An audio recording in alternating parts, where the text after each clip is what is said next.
Because of basically to the fact that I've helped 4 different clients in the last 3 weeks recover from virus attack.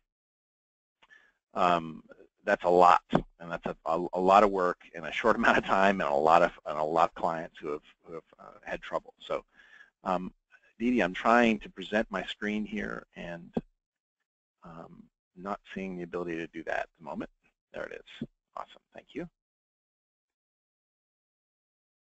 Hoping that you can now see my viral attacks and how to recover page. Could you confirm that for me, Dee? Yes, we are good to go. Awesome. Thank you so much.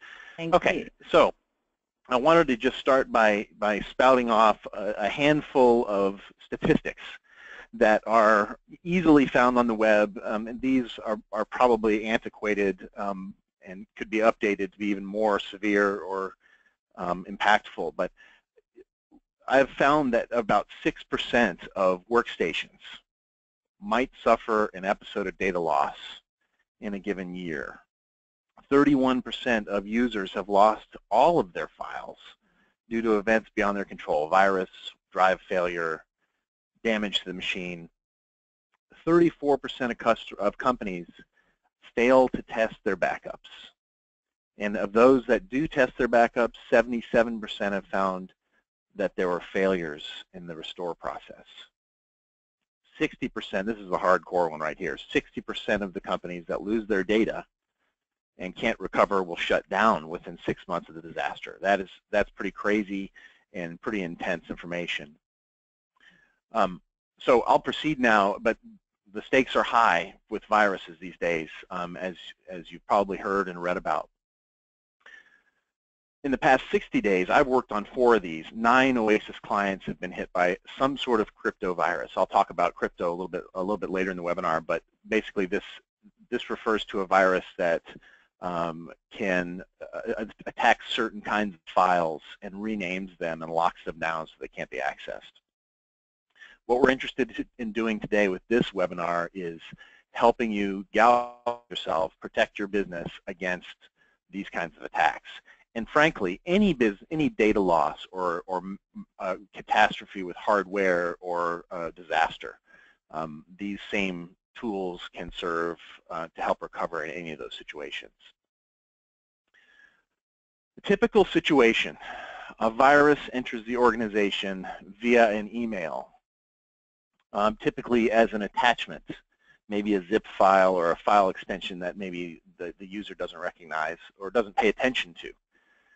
That attachment gets opened, and the virus is off to the races. It accesses every file that it's designed to access, renames the file, encrypts the file at the local level, on the local workstation where it entered the organization. It then accesses server locations via map drives or any other way that it can see server locations from that workstation, and takes hold in any folder it can find in those map drive locations. In the case of the folks that are on this call, those files on the server might be named Mass90 or Paperless or even the BizNet directory. We've seen all 3 of those folders, which any Sage 100 user is probably familiar with, get corrupted, taken over, corrupted, and basically destroyed by this virus, this type of virus. We've seen the virus called crypto. We've also seen a virus called Locky, which has gotten into some client systems. But just as a note, Mass90, as you might already know, the Mass90 directory holds a great deal of critical files and data that are required for Sage 100 or Mass90 to run. Paperless, as many people might know if you run Paperless Office, that can be the repository directory of all of your historical PDF documents. So if you operate with Paperless Office extensively, that's a history or a series of snapshots of transactions in your business over time. It can be very useful for any number of reasons, not only maybe restoring if you were to lose your data for some reason. So protecting Paperless is very important. BizNet.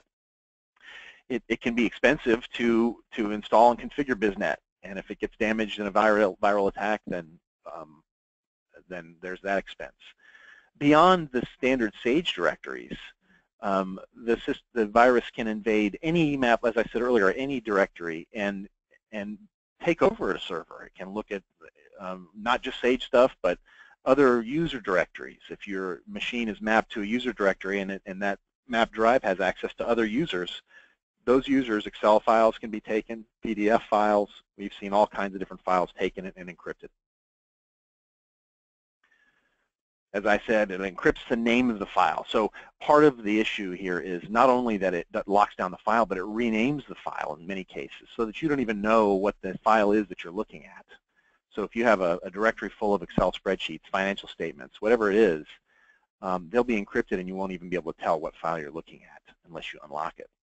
In many cases, you'll be asked to pay a ransom to unlock these files. There'll be a hyperlink nearby, or maybe even in every folder that the virus attacks, and you'll be asked to go to a website, maybe even download a special browser to access and pay a ransom via something like Bitcoin or another hard-to-track method. In most cases, one of my colleagues who helped with the recovery recently, one of my colleagues witnessed a client actually pay the ransom and didn't get what they needed from the decryption key. The decryption key unlocked the file, but the file contents were still damaged. So paying the ransom in many cases is you take a big chance by doing that. You may not even get your data back. The bottom line with all this is that 100% of the time, crypto or Locky or any of the other locking viruses hits, anytime they hit, it's a total loss of 100. 100% of the time, we have had to restore completely from backup. And not just Sage 100, the workstation that the virus came in on had to be rebuilt, and many of the drives and server locations throughout the network get corrupted and have to be completely restored. So it's not just Sage 100, it's anything that exists on your server that's in the path of this virus. Sorry about that. So what can we do about this? The first thing we can do is maybe enable some sort of email scanning. There are tools out there like AppRiver, Spam Lab, spam filters, outboard style filtering that can isolate and quarantine suspect email and attachments and files before they hit your system, and ask to be, and maybe the recipient is asked to validate those emails prior to letting them into the network. Oasis does that. Many of the organizations I've witnessed have that kind of functionality in place. We encourage you to check with whoever administers your email. Maybe it's your IT firm, an internal IT support person, whoever's doing that, to evaluate the needs of your organization to properly quarantine, scan, filter attachments from unknown places or people. The next thing is to not open attachments. If something does get through, don't open attachments from unknown senders. It's not worth it. Delete the email. It's not worth taking the chance. It's not even worth thinking about. Anybody you don't know shouldn't be sending you an attachment via email. Just a very dangerous proposition to even touch those attachments. Delete them. And lastly, and this is something another one of my colleagues brought up to me the other day as we were talking about how to protect our clients, is to validate unexpected attachments from known senders.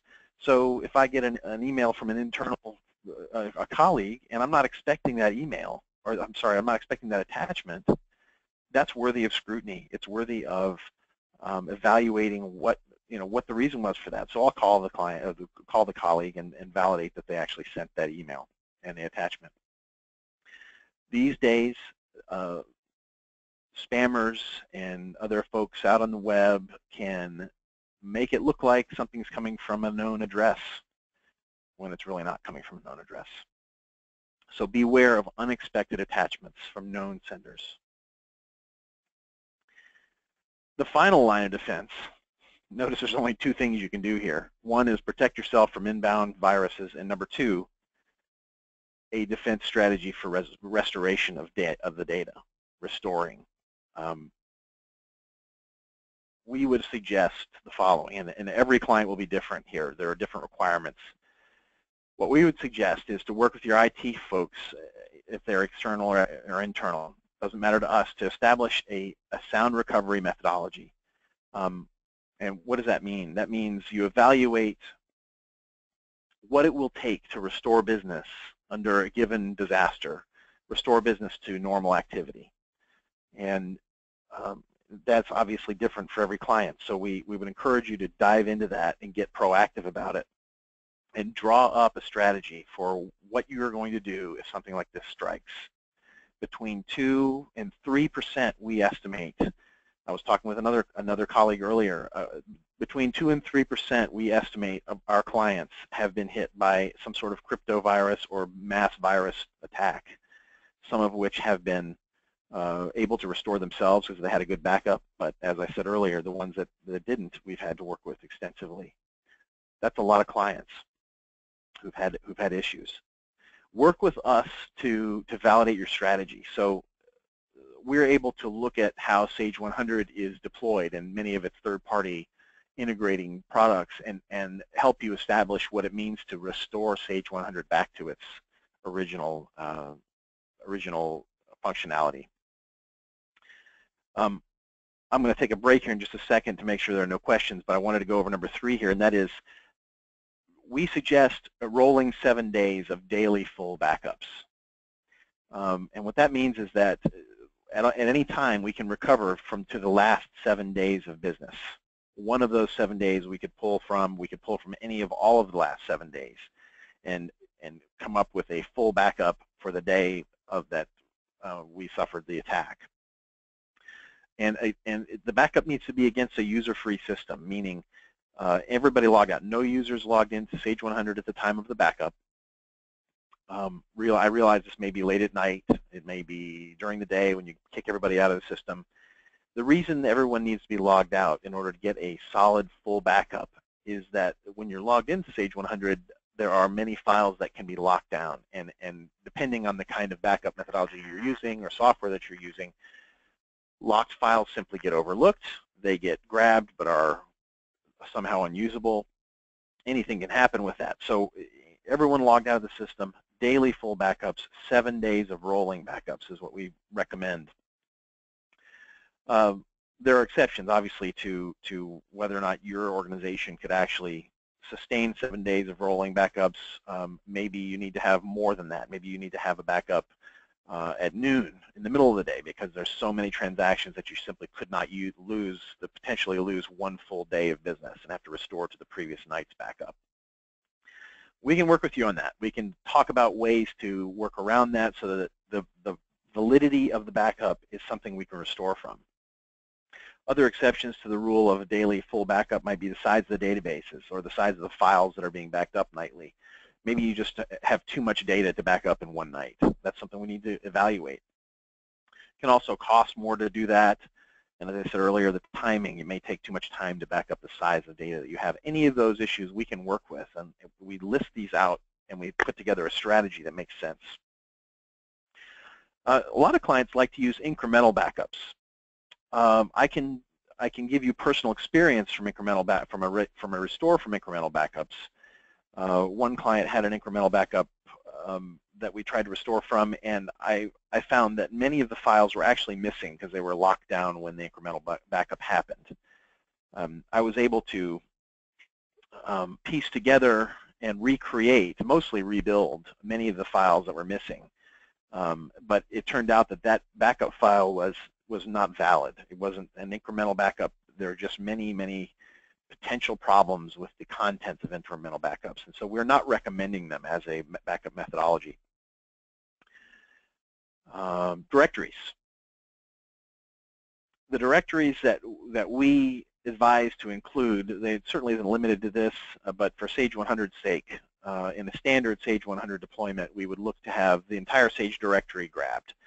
And typically, For us, that's MAS 90, the paperless directory, BizNet, and any other files under the top level Sage directory, wherever that is on wherever the server location is.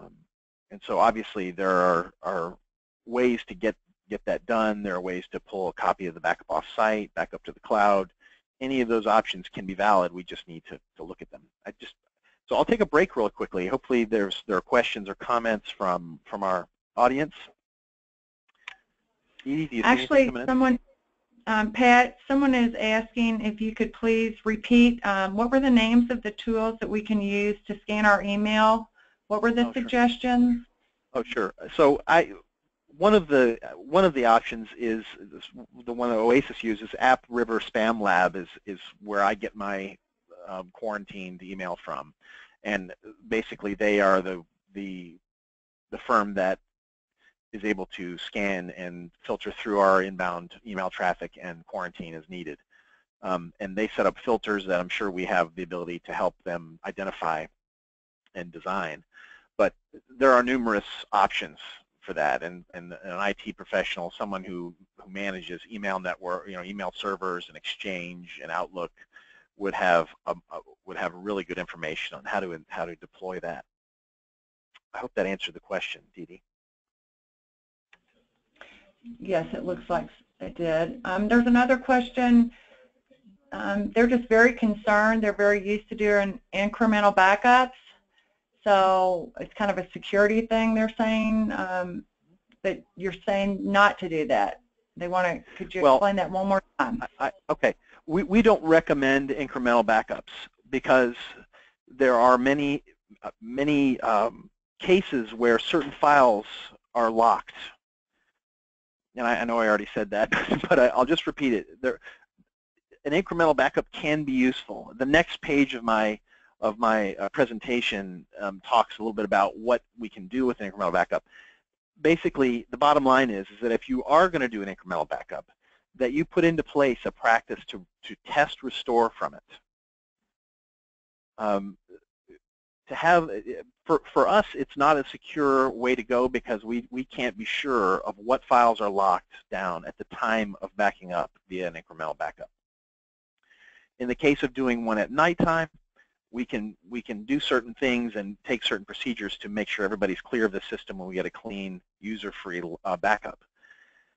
Incremental backups, if you must use them, though we don't recommend them, we should test them. So if you have an incremental backup file sitting there that you would like to test, let us know. We're happy to work with you to do a test restore of that incremental backup and validate it. Because it may work great. We just can't recommend it because we know of the potential problems. I hope that answered the question. I'll double check that it did. I don't have any other further questions at this time. Okay. Thank you. At the bottom there, you'll see some contact information. It's very important to us. Give us a call if we can help you identify the files or help you put together a strategy for restoring. Backing up the data is one step, is half of it. I don't want to seem alarmist here. That's something I've been saying a lot to colleagues lately. I don't want to sound this huge alarm and make everyone worried, but it's worthy of worry. This is vital to business continuity. Don't assume that just because you have an incremental backup or you did a backup last night that it's a viable file. The file might be there, and the IT professional who's helping you make that backup is probably able to recover that file for you and say, here's the backup from last night. The reality is, though, is that file restorable? Can we actually use that file to restore? And the only way to know that is to test it. Validate by testing your plan for restoration. So you've created a strategy. Now it's time to validate it. Can you recover within an acceptable amount of time to preserve business continuity? What does that mean?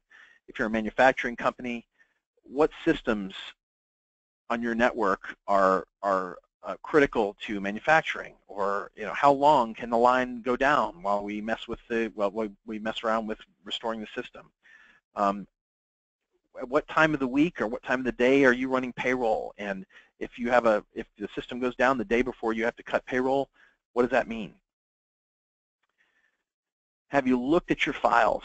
Do you look at the contents of the backup files and actually restore them to a database? In Sage 100, you can create another company and restore a database to it. Can you fully restore? Are all the files needed for restoration actually present in the backup file? That's hard to know because there's thousands of files probably in a Sage, Mass 90 directory. The only way to know that is to test them. Test your restoration plan on a regular basis. At Oasis, we test monthly. Maybe quarterly suits your comfort level. Maybe monthly does. What does testing mean? For me, testing means restoring the data to a copy of Sage 100 and validating the data in it. Meaning, if you run a trial balance, does it match the trial balance in your data just prior to the backup? Are all of your customers there? Do you have the correct receivables and payables in your aging reports? Is your inventory item valuation the same? That's true validation. You validate that the file you're bringing back up has all the data and that it works. As I said, we test ours monthly. Your preference may vary on that. 4 out of the 5 last clients we've helped restore from crypto didn't have a viable backup. 4 of those I was active in recovering, and it's a heartbreaker. Our clients really suffer through this, and they are worried that they're not going to see their data back. And what kind of work do they have to put in to bring their data back to current? So if your last viable backup was a week ago, can your accounting group, for instance, sustain the effort it takes to do both their current job and enter in transactions from the last 7 days? That's a high undertaking for any organization. So just to reiterate, validate by testing your plan for restoration. And can you restore in the right amount of time? Do those backup files actually work? Is your system fully restored? Do you have all the functionality you did prior? What are the key systems that need to be restored first? All of that kind of thing needs to be considered in your restoration plan.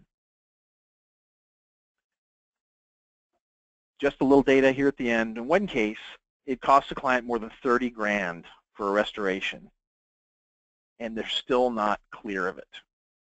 This figure included money for new servers, new workstations, the labor and services it took to restore this hardware, the rebuilding of data files. This particular client lost tons of data in the act, and other Sage 100 functional files.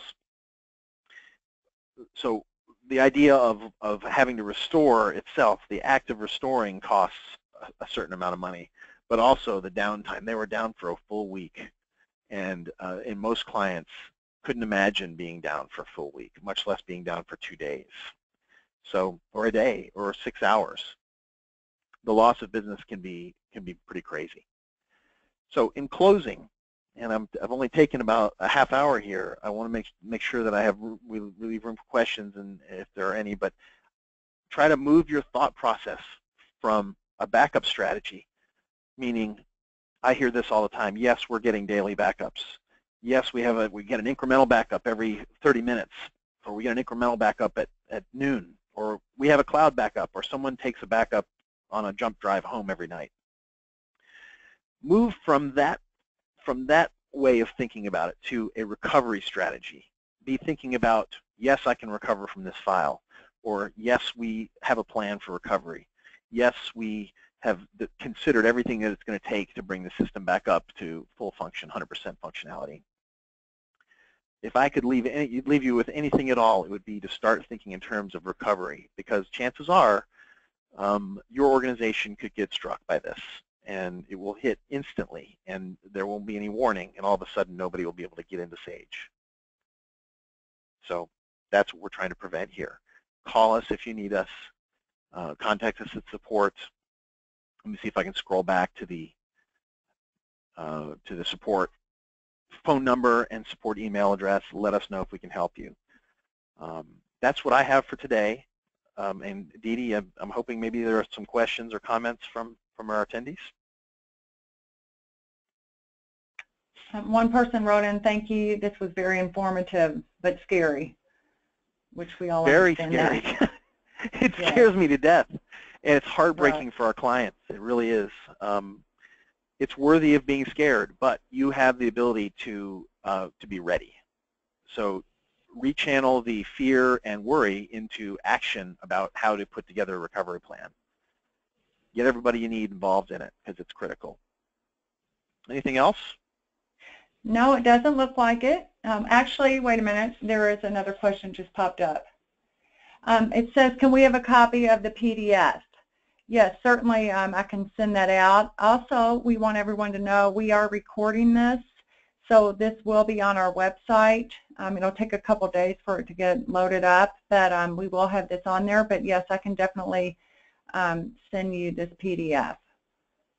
Dee Dee, I'm going to do this again as well, aren't I? Yes. In a little while? Yes, Okay. we have if y'all have any friends that you think might benefit from them, we are having another virus, the same type of webinar on June 28th at 11 a.m. Pat will be doing that as well.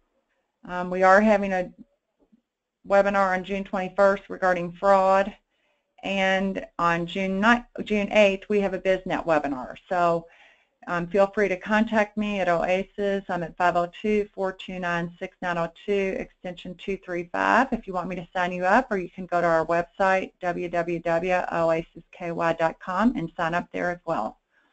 So we thank you all for joining us today. We hope you found it beneficial, and let us know if you have any questions.